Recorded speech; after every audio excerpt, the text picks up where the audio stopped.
অবশেষে বর্তমান স্বরাষ্ট্রমন্ত্রী সালাউদ্দিন আহমেদের গুমের ঘটনায় তৎকালীন র্যাবের additional director general major general Ziaul হাসানকে গ্রেপ্তার দেখানো হয়েছে। তো ঘটনার বিবরণে প্রকাশ যে 2015 সনের 10ই মার্চ ওনাকে উত্তরার থেকে তুলে নিয়ে যায়। তো তুলে নিয়ে যাওয়ার পরে অবশ্য র্যাব তখন অস্বীকার করেছিল, বলেছে যে না, আমাদের কাস্টডিতে নাই, আমাদের কিছু জানা নেই। কিন্তু মজার ব্যাপার হচ্ছে কিছুদিন পরে বেগম খালেদা জিয়া বলেছিলেন যে সালাউদ্দিন আহমেদ র্যাবের কাস্টডিতেই আছেন, কিন্তু র্যাব তখন অস্বীকার করেছে। পরবর্তীকালে 61 দিন পরে মে মাসে সালাউদ্দিন আহমেদকে তখন শিলংয়ে উদ্ভ্রান্তের মতো ঘোরাঘুরি করতে দেখা যায়। তখন সেখানকার জনগণ পুলিশে খবর দেয়। তখন পুলিশ ওনাকে ফরেনার্স অ্যাক্টে অ্যারেস্ট করেন। তো তারা বলেছিল যে তখন সালাউদ্দিন আহমেদ, ফটোতে দেখতে পাচ্ছেন যে আসলেও দেখতে উদ্ভ্রান্তের মতো লাগতেছে। তো তখন তারা বলেছে যে সালাউদ্দিন আহমেদ কিভাবে শিলংয়ে এসছেন সেটা বোঝা যাচ্ছে না, কারণ ওনার কাছে কোনো কাগজপত্র ছিল না। পরে 2018 সনে ওনাকে খালাস দেয়। তো উনি অবশ্য পরবর্তীকালে 2023 সনে অনেক বর্ণনা দিয়েছেন যে ওনাকে কেমন করে চোখ মুখ বেঁধে ওনার বাসার থেকে নিয়ে গিয়েছিল। তো সেই পরবর্তীকালে যখন গণ অভ্যুত্থানের পরে উনি ফেরত এসেছিলেন, ভারত সরকার নাকি ট্রাভেল পাস দিয়েছিল।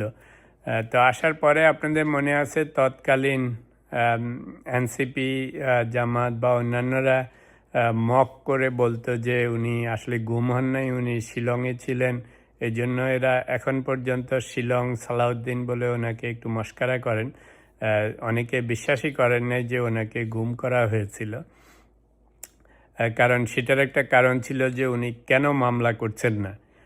তো পরবর্তীকালে বোধহয় 2025 সনে উনি মামলা করেছিলেন 7 জনের বিরুদ্ধে। তো সেই থেকে এখন যে জিয়াউল হাসানকে গ্রেপ্তার দেখানো হয়েছে, তো এই প্রথমবারের মতো প্রমাণ হলো যে উনি সত্যিকার অর্থে গুম হয়েছিলেন।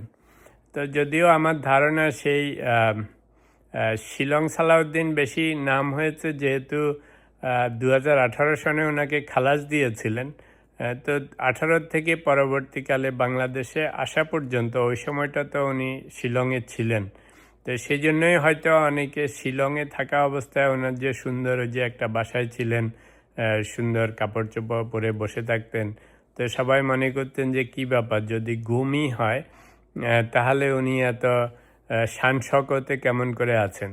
তো আসল কাহিনী হচ্ছে যে গুমের পিরিয়ডটা ছিল 2015 থেকে 2018, কারণ 2018 সনে ওনাকে খালাস দেওয়া হয়েছিল। তো অবভিয়াসলি এর পরের সময়টা তো উনি খালাস দিলে ইন্ডিয়াতে ফ্রি ছিলেন, এটা আমার ধারণা। তো আপনি যদি একটা দেশে ফ্রি বসবাস করেন, আপনি তো সুন্দরভাবেই বসবাস করবেন।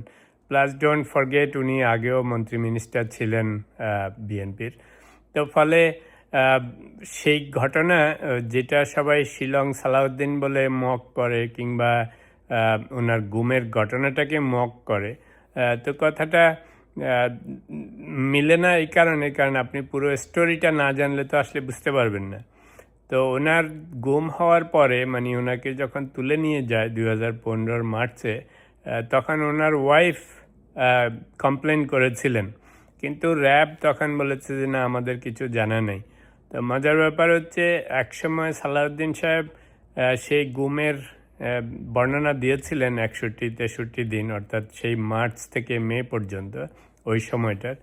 তো উনি বলেছেন যে যে সময় আমাকে যে একটা ব্ল্যাঙ্কেট দেওয়া হয়েছিল সেটাতে কি আইটিএফ না কি জানি লেখা ছিল, মানে টাস্ক ফোর্সের কিছু একটা লেখা ছিল, তো যেটা র্যাব নাকি ইউজ করতো তৎকালীন।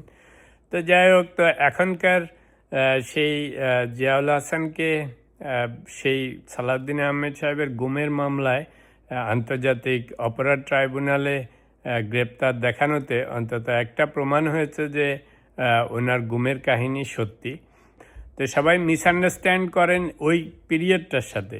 15 থেকে 18 ছিলেন উনি গুম এবং ইন্ডিয়ার জেলে, কিন্তু 18 থেকে পরবর্তীকালীন সময় উনি খালাস ফ্রি ছিলেন। খালি দেশে আসেন নাই বা আসতে পারেন নাই, কারণ কাগজপত্র তো কিছু ছিল না। তো সেই সময়টা দেখে মানুষ ওনাকে নিয়ে ঠাট্টা মশকরা করেন বা সন্দেহ করেন। আসলে ঘটনাটা সত্যি। এখন তো আপনাদের সামনে আসল ক্রিমিনালকেই গ্রেপ্তার করে দেখানো হয়েছে।